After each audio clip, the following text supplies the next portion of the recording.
Alright guys, before we get into the video today, I'm just gonna say 3 quick things just so we can get the show rolling, alright? Number 1, please subscribe to my Patreon. I really want to help the hip-hop community of SA out, but I need more time to do all of these things. If you subscribe to my Patreon, that money would go straight into editors that I've hired. I'm still looking for 2 more, by the way. And if you in the Clipper gang, you know you get the videos early, right? So all we need is about 20 Patreons. That way we can make sure that we can keep paying our guys. Number 2, I received all of your music. All of it. Like all of it. I was expecting about 50 songs and 100 if it was a lot. But you guys really came through, right? I got just under 500 entries. There's no way I'm gonna get through all of this in one podcast, unless the podcast is like 10 hours long, which ain't nobody got time for that. So I've decided to do reactions to your songs and choose the best song from each reaction. From those best songs, we'll put them in the podcast and choose the best song for the playlist there. That way we can give everybody a chance to be heard. The email is below for entries. I don't take entries on my social medias. Guys, the email for the entries and the email for the editors is 2 different emails. Please double check. One more thing about this, guys. I'll be doing the reactions and the podcast on the 2nd channel, Grim Radio. The link is in the description below. Go subscribe to that channel if you want to see your song being reacted to and if you want to hear the podcast that I'll be doing. Number 3. This video is sponsored by my F's MogoduMondays. I got a sponsor. I got a sponsor to shout out some coins, guys. So please like the video. We got to 1,000 likes last time. Let's see if we can get to 2,000 likes for this one. And please subscribe. Let's get into the video.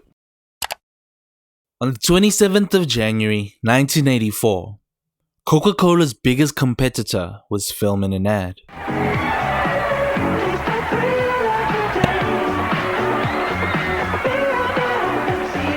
And then they set him on fire. Michael Jackson was trailblazing through the music scene, having released his magnum opus and the highest selling album of all time to date, Thriller. The young Michael Jackson had just come from his iconic Grammy sweep, had his album at number 1 for 15 months, and single-handedly launched MTV to success when he premiered his music video for Thriller on the channel. He had the world at his feet. Pepsi, a world-renowned independent soft drink with over 6 billion. Yes, I'm such a centennial that I can't say that word without breaking my mic. Billion. Yeah, not a one day. 700 trillion. PepsiCo was still Coca-Cola's biggest competitor worldwide and would sign Michael Jackson to an endorsement deal that would see him film at least 1 commercial with them. On this fateful day, the engineer would set off the pyrotechnics just a little too early, and Michael will be standing right close to them. Michael's hair would catch on fire and he would suffer 2nd-degree burns to his scalp. Michael Jackson would then sue Pepsi, but he would be settled out of court for over $1.5 million, which he would donate to a burn center. Yeah, so that's the story of Michael Jackson and Pepsi. You're a whole new generation. You're loving what I do. I put a Pepsi in the motion, but that choice is up to you. Hey, you're the Pepsi generation. So this was literally a few months later. Why would Michael work with Pepsi after being burnt badly by the crew? I have a few reasons why. 10 million reasons why. Companies have always found ways to advertise their products by paying musicians and public figures to endorse their product. The bigger the public figure, the more the companies would have a bidding war to sponsor the artist, raising fees upwards of millions of dollars. Michael Jordan was given his own shoe. LeBron James is still being paid $1 billion by Nike. Billion. So you can see how much artists would be seeking out those deals. Literally, 1 deal can sort you out for life. On the 14th of September 1980, Jabulani Jaba Tambo was born and raised in Mahikeng in the northwest province of South Africa. In 1997, Tambo would release his album Party by the Verbal Assassins, which was a hip-hop group that he was part of. The album didn't really do much for the young Tambo. He would adopt the moniker of Hop Pantsula, and in 1999 released his first solo album. Although I look fake, I'm the lyrical Induna. Just refer to me as a hip-hop Pantsula. Listening to the album, you get a sense that he was a Kwaito star that was actually into rapping. His name was literally what his musical taste was. He would travel and hustle his way through Johannesburg until 2003 when he released his third album, Umang. At this point, he would receive his first taste of success when he released Heban.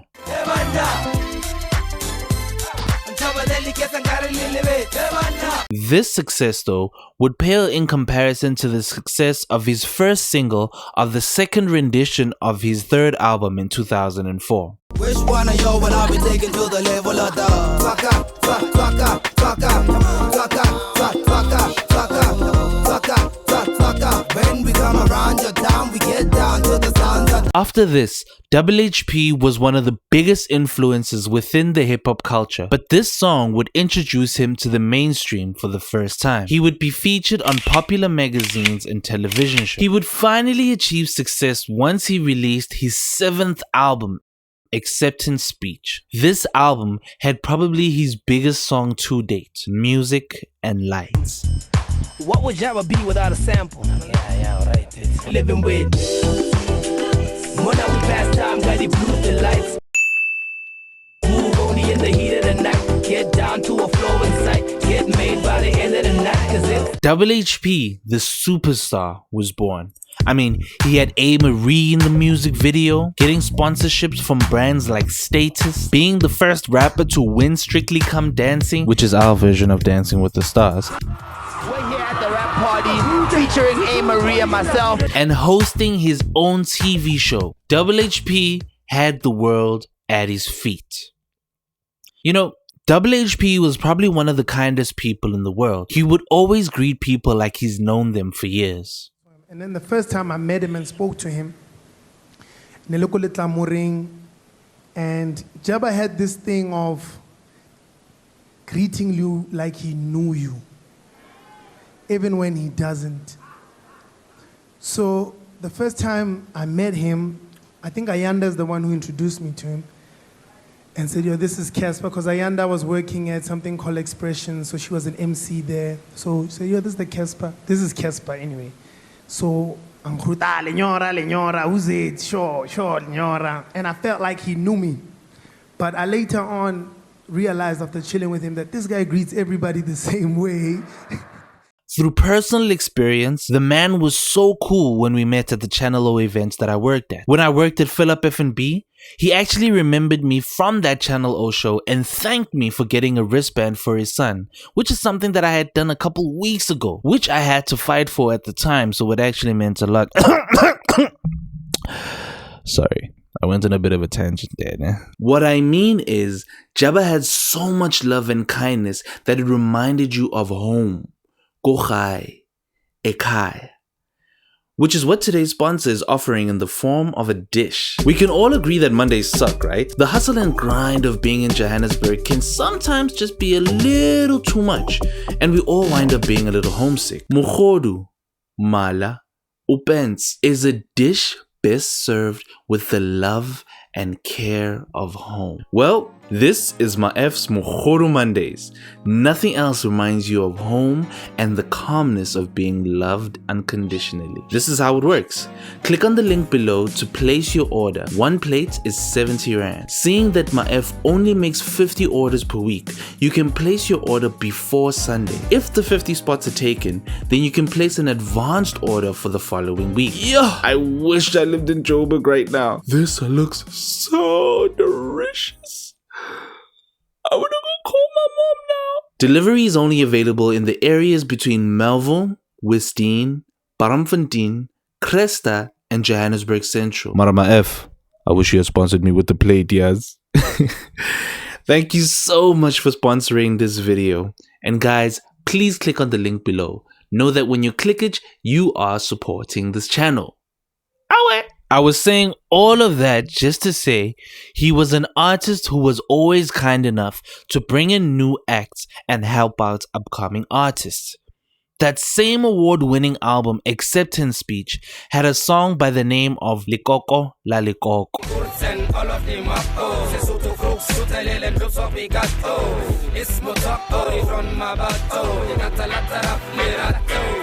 I literally have no idea who any of these artists are except for Proverb. He would usher in artists like Morafe, which I've spoken about on this channel, Momulemi, and some kid by the name of Sjeje.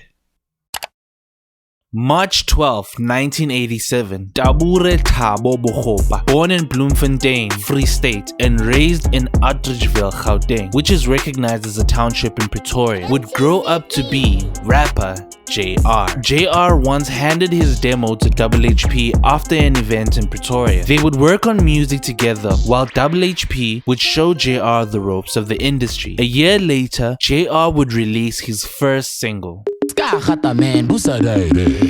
Produced by 37 MPH, this song would literally take over South African hip-hop. Unlike Double HP's long career into stardom, JR's first introduction to both the rap world and the mainstream world was this song. The song reminds me of the E250 area, aka the student card. Remember these? Yeah, everyone had them. Well, except for me, man.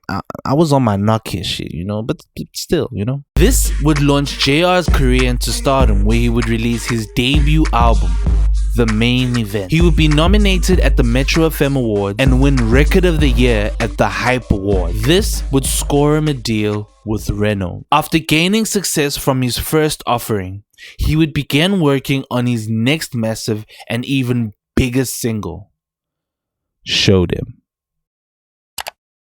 Between 2008 and 2009, if you had to go to any party with predominantly colored people in Gauteng, you would always hear the phrase being chanted in the background.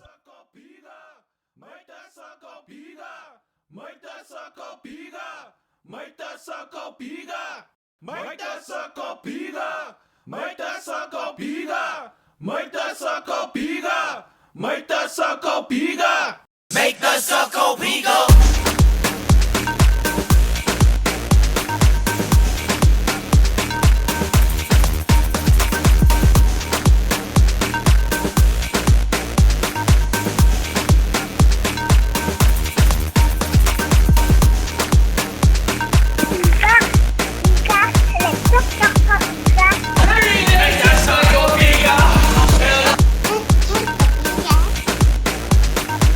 Show them.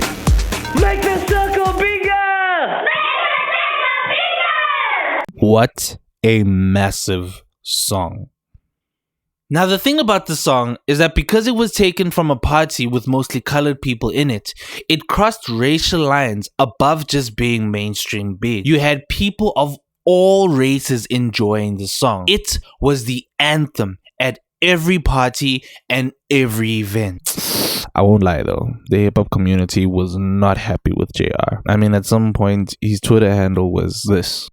Nonetheless, JR would be approached by Vodacom and the legendary Vodacom deal was made between the telecommunications network and JR. This would have JR at the forefront as his song was chosen for the Vodacom World Cup campaign. Here's a disclaimer.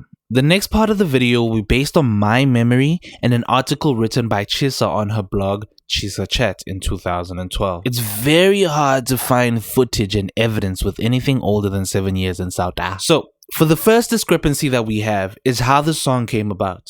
JR claims that he was working on the song and Double HP arrived to the studio and found him recording the song. However, Double HP claims that his engineer Stevie had the beats with him. JR would walk in on them and the beats. Both JR and Double HP would lace the chorus, but Double HP claims that he came up with the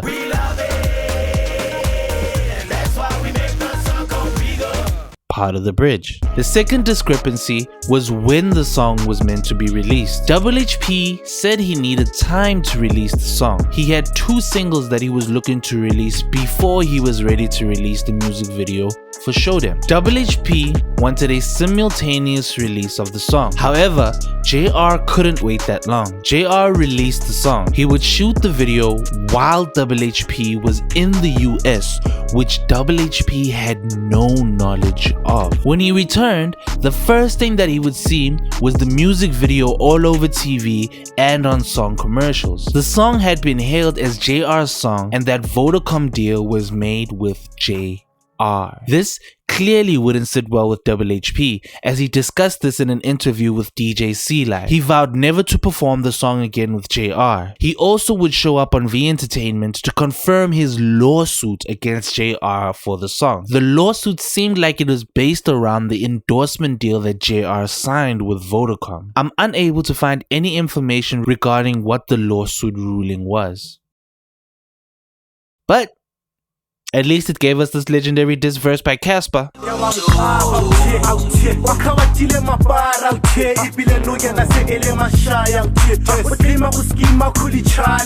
Oh, so you don't believe that Casper dissed JR? Okay, here's another diss line. You a resident, or you just making a circle bigger like many men? So you really think that I'm the only one who believes that Casper had an issue with JR? Okay. Get fire on these bitches one time, man. Endorsement deals and sponsorship deals with brands and musicians will always be around. The most important thing is that artists are able to build something of their own outside of these deals and their music catalog. I can gladly say that the relationship between JR and Double HP was not destroyed by this moment. You don't have to take my word for it. Remember how Jabba said he would never perform the song with him? My boy JR, man, give it up, your father. This was at the end of 2010, and they even shared a hug. I can personally say that their relationship was okay because I worked with both of them during the Vulindlela Ejozi campaign, and they were both in the music video together. The truth of the matter is, it doesn't matter how deep your issues could be with another human being. I mean, Double HP felt cheated by JR monetarily.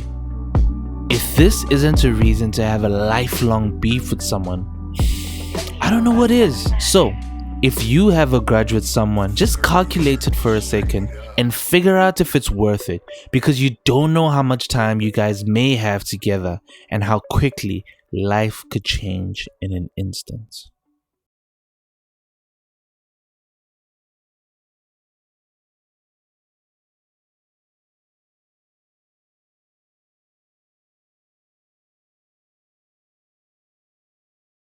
See, I done came up quietly. Ain't nobody know what I could really do entirely, and everyone who knew what I could do was really tired of me. Remind me, part of me, I don't really know what's wrong with me. I wanna be a mystery. Cause you can believe that I'ma be a part of history. I'm counting on my fees like I'm money with my pistol beat. I got enemies like I'm 2 by 26 and V, and all of y'all can hear the beat. I mean, even Sandra Bullock.